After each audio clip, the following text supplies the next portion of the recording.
Halo semuanya, saya Ulfa. Video ini adalah video pertama dari rangkaian video mengenai penyelesaian persoalan dengan pendekatan runut balik atau backtracking. Backtracking dapat dipandang sebagai salah satu dari dua hal berikut. Yang pertama sebagai sebuah fase di dalam algoritma traversal depth first search, dan hal ini sudah pernah kita bahas pada saat pembahasan materi DFS/BFS. Yang kedua, sebagai sebuah metode pemecahan masalah yang mangkus, terstruktur, dan sistematis. Algoritma runut balik ini pertama kali diperkenalkan oleh D.H. Lehmer pada tahun 1950. Kemudian R.J. Walker, Golomb, dan Baumert menyajikan uraian umum tentang algoritma runut balik. Dan untuk video ini kita akan membahas backtracking sebagai metode pemecahan masalah yang mangkus, terstruktur, sistematis. Backtracking merupakan perbaikan dari pendekatan exhaustive search. Dan di sini backtracking melakukan pencarian solusi dengan membentuk pohon ruang status. Seperti kita ketahui, pohon adalah sekumpulan simpul dan busur yang tidak membentuk sirkuit.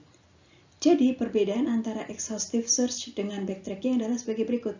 Kalau exhaustive search, semua kemungkinan kita eksplorasi satu persatu. Untuk kemudian kita melihat kemungkinan mana yang bisa dijadikan solusi yang paling optimal. Sedangkan pada backtracking, hanya pilihan yang mengarah ke solusi saja yang dieksplorasi.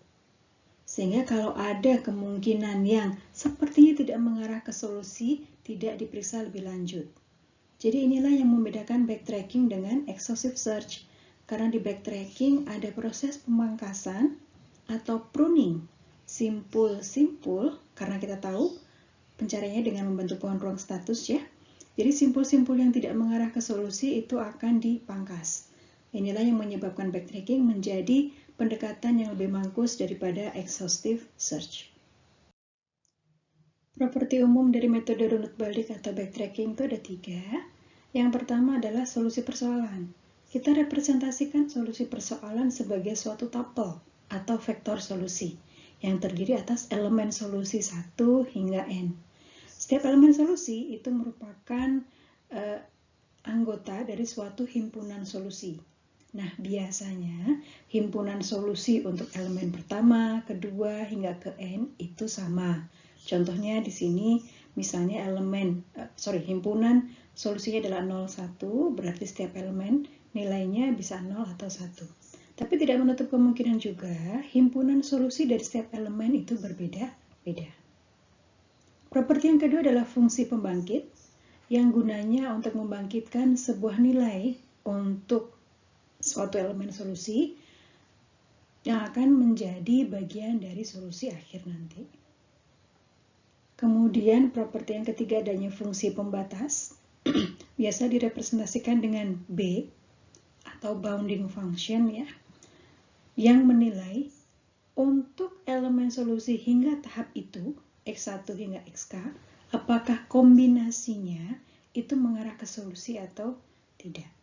Jika fungsi pembatas B ini bernilai true, maka pembangkitan nilai untuk elemen selanjutnya atau tahap selanjutnya itu dilanjutkan. Berarti dia tidak melanggar batasan yang ditentukan.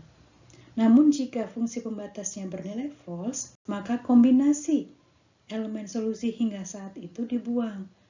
Artinya ada sesuatu nih yang dilanggar batasannya, sehingga tidak dilanjutkan untuk diperiksa.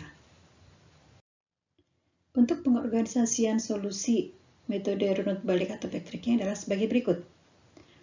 Jadi kita punya yang namanya solution space atau ruang solusi yang berisi semua kemungkinan solusi dari persoalan, dan ruang solusi ini diorganisasikan dalam struktur pohon yang disebut sebagai pohon ruang status atau state space tree. Ini sebetulnya mirip ya seperti pencarian solusi dengan DFS/BFS, kita juga menggunakan pohon ruang status. Nah, simpul itu akan merepresentasikan status persoalan, state-nya. Jadi pada saat itu elemen mana yang sedang kita periksa. Kemudian sisi atau cabang atau busur itu merepresentasikan nilai dari elemen tersebut. Ya, jika ternyata sebuah elemen dia punya 3 kemungkinan nilai, maka bisa dibuat 3 cabang untuk simpul elemen tersebut. Kemudian lintasan dari akar ke daun itu adalah solusi yang mungkin.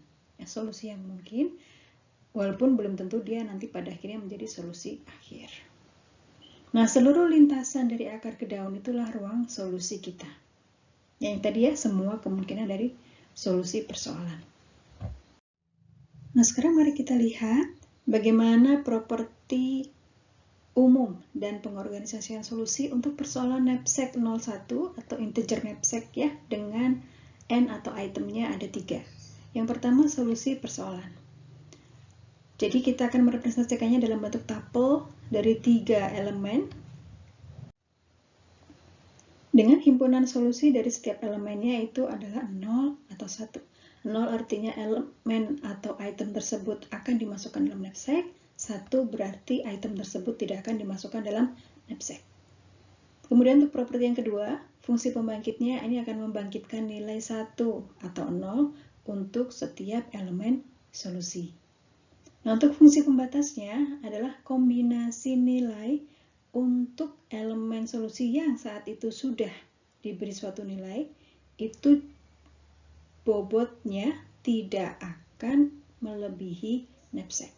Jika dia tidak melebihi knapsack, maka pengisian nilai untuk item selanjutnya itu dilanjutkan. Nah, tapi kalau ternyata untuk kombinasi hingga tahap itu dia sudah melanggar kapasitas knapsack, dalam hal ini adalah M, gitu ya, maka dia tidak akan dilanjutkan untuk dieksplorasi tahap selanjutnya, karena kombinasi itu sudah melanggar batasan. Dia akan dipangkas. Nah, untuk ruang solusinya, ini bentuknya seperti ini. Ini adalah kemungkinan ya, semua kemungkinan solusi yang mungkin. Nah, nanti pada saat tahap proses pencariannya, mungkin pohon yang terbentuk ini akan kita pangkas untuk kombinasi-kombinasi nilai yang tidak mengarah pada solusi, yaitu ketika bobotnya untuk pengisian nilai tadi melebihi knapsack. Nah, untuk salah satu kemungkinan solusinya ya, itu adalah lintasan dari akar ke daun.